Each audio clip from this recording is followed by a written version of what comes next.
ચાલો ગાઈસ, તો સૌથી પહેલાં તો હરેક મિત્રોને જય હિન્દ, જય શ્રી કૃષ્ણ અને રામ રામ. શેર બજારમાંથી છે ને ઘણા બધા લોકોને ઘણા બધા રૂપિયા કમાવવું હોય, બરોબર. હરેક માણસ પૈસા કમાવવા માટે જ આવે છે. નાનામાં નાનો માણસ હોય તો પણ ભલે, અને મોટામાં મોટો માણસ હોય ને તો પણ ભલે.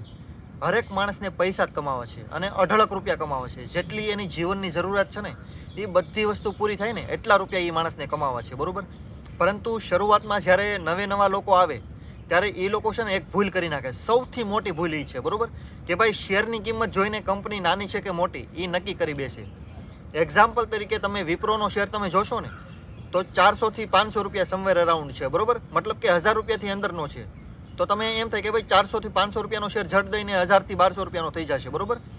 તો આ વસ્તુ છે ને સૌથી વધારે ખરાબ છે કે ભાઈ કંપનીના શેરની કિંમત જોઈને તમે નક્કી કરો છો કે ભાઈ કંપનીનો શેર ઝટ દઈને મોટો થઈ જશે. હકીકતમાં તમને ખબર છે વિપ્રો કંપની કેટલા મોટી છે? કેટલા લાખ કરોડની છે એમ કહો? 3 થી 4 લાખ કરોડ ઉપરની છે સમવેર અરાઉન્ડ. અવડું મોટું ગ્રુપ છે. હવે જ્યાં સુધી વિપ્રો કંપની 4 લાખથી 8 લાખ કરોડની ન થાય ને ત્યાં સુધીમાં તમારો શેર 400 થી 800 એ નહીં જાય, 500 થી 1000નો નહીં થાય, 600 થી 1200નો નહીં થાય. તો આ વસ્તુ સૌથી વધારે મહત્વની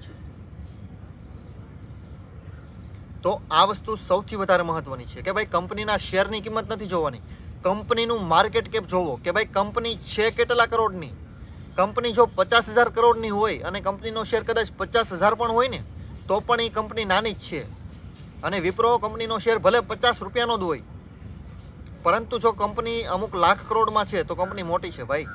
એ કંપનીને વાર લાગશે વધતા. ભલે 50 રૂપિયાનો શેર 100 રૂપિયાનો તમને એમ લાગે જલ્દી થશે, પણ થશે નહીં. કેમ કે 5 લાખનું માર્કેટ કેપ 10 લાખે જશે ને ત્યારે તમારો 50 રૂપિયાનો શેર 100 રૂપિયાનો થશે. એકદમ સિમ્પલ વાત છે. તમે જે કંપનીમાં ઇન્વેસ્ટમેન્ટ કરો છો જ્યાં સુધી એ કંપનીનો માલિક ડબલ રૂપિયાવાળો નહીં થાય ને ત્યાં સુધી તમારા પૈસા ડબલ નહીં થાય. આ સીધું ગણિત છે. આ રીતે તમે જોવો. અને શેર બજારની અંદર મેં ઘણા બધા લોકોને એવું જોયું છે કે ભાઈ લોકો છે ને શું કરે ખબર, શેર ખરીદે, બરોબર, 10-20 રૂપિયા, 50 રૂપિયા, 100 રૂપિયાનું છે ને એ લોકો વેરિએશન જોવે કે ભાઈ 50 રૂપિયા વધી ગયો, 30 રૂપિયા ઘટી ગયો, 10 રૂપિયા વધી ગયો. તો આ રીતે ન જોવાનું હોય. શેર માર્કેટની અંદર છે ને તમે રિટર્ન મેળવવા આવ્યા છો, બરોબર.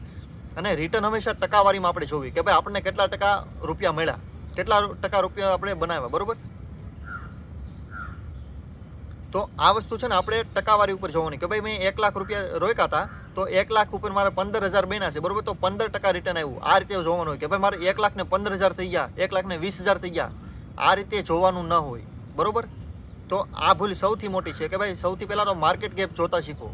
કંપનીનું માર્કેટ કેપ કવડું મોટું છે, કંપની છે કેટલા કરોડની, શેર ગમે એટલો હોય, નાનો મોટો, 1000 રૂપિયાનો હોય તો પણ ભલે, 10,000નો હોય તો પણ ભલે, અને 1 લાખનો હોય ને તો પણ ભલે. આપણે MRFનો શેર આપણે હકીકતમાં હાલની ડેટમાં છે ને 1.5 લાખ ઉપરનો છે, પણ કંપની છે ને એ 50,000 કરોડ આસપાસની જ છે. અને વિપ્રો એ કંપનીનો શેર 450-600 રૂપિયાનો દશે અત્યારે હાલમાં. મેં જોયો નથી અત્યારે અપડેટ, પરંતુ એની આસપાસનો છે, બરોબર. પરંતુ એ કંપનીનું માર્કેટ કેપ છે ને લાખો કરોડોમાં છે, શાયદ 4 થી 5 લાખ કરોડમાં છે, બરોબર. તો આ વસ્તુ સૌથી વધારે મહત્વની છે કે ભાઈ માર્કેટ કેપ જોવો. કંપની છે કવડી, શેર કવડો છે એનું કોઈ મહત્વ નથી. શેર 10,000નો હોય ને તો પણ નાનો જ કહેવાય અગર જો કંપની નાની છે ને તો. બાકી શેર તમને ભલે મોંઘો લાગે 10,000નો, કંપનીનો ધંધો જોઈને આપણે ડિસાઇડ કરી શકીએ કે ભાઈ શેર સસ્તો છે કે મોંઘો.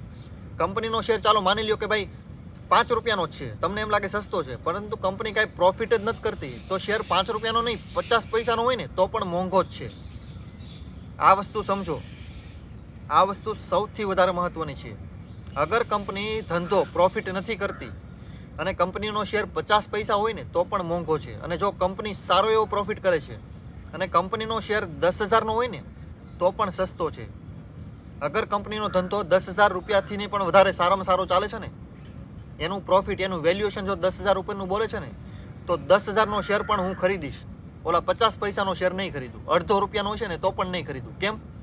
મને ધંધા હારે મતલબ છે, પૈસા હારે મતલબ નથી. કઈ કંપનીને મારે કેટલા રૂપિયા દેવાની હું ડિસાઇડ કરી, વેલ્યુએશન પણ હું ડિસાઇડ કરી, મારે એને કેટલા રૂપિયામાં ખરીદવું એ માણસને. હું કંપનીના શેરની કિંમત કોઈ દી નથી જોતો.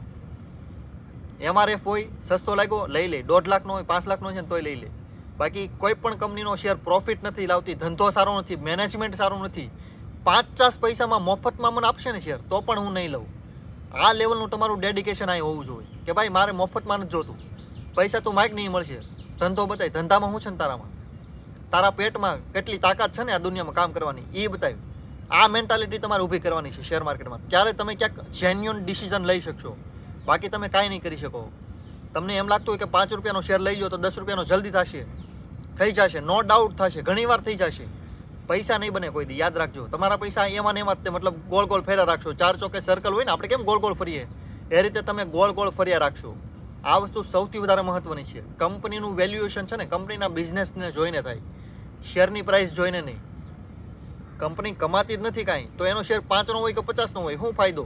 નીચે જ આવવાનું છે. કેમ? કેમ કે ભવિષ્ય જ નથી. કંપની કાંઈ રૂપિયો જ નથી કમાતી હરખો, નકરું લોસ જ કરે છે. તો કાંઈ ફાયદો શું એમાં પૈસા રોકીને? અને અમુક કંપની ચાલો ચડે છે, શેરની પ્રાઇસ નોર્મલ છે, તો હું એમાં રોકીશ. ભલે થોડું ઘણું અત્યારે શરૂઆતમાં મને 10-20 રૂપિયા મોંઘું પડે, પરંતુ ભવિષ્ય જો મને એકવાર ખબર પડી કે આનું સિક્યોર છે, સારું છે, ભવિષ્ય પ્રોમોટર અત્યારે રિવાઇવિંગ ઉપર છે, તો પૈસા રોકવામાં આવશે ભાઈ. કેમ કે એની અંદર પ્રોફિટ બનવાની સંભાવના છે અને ભવિષ્ય એની અંદર છે. એ વસ્તુ મહત્વની છે. તો બિઝનેસ જોતા શીખો.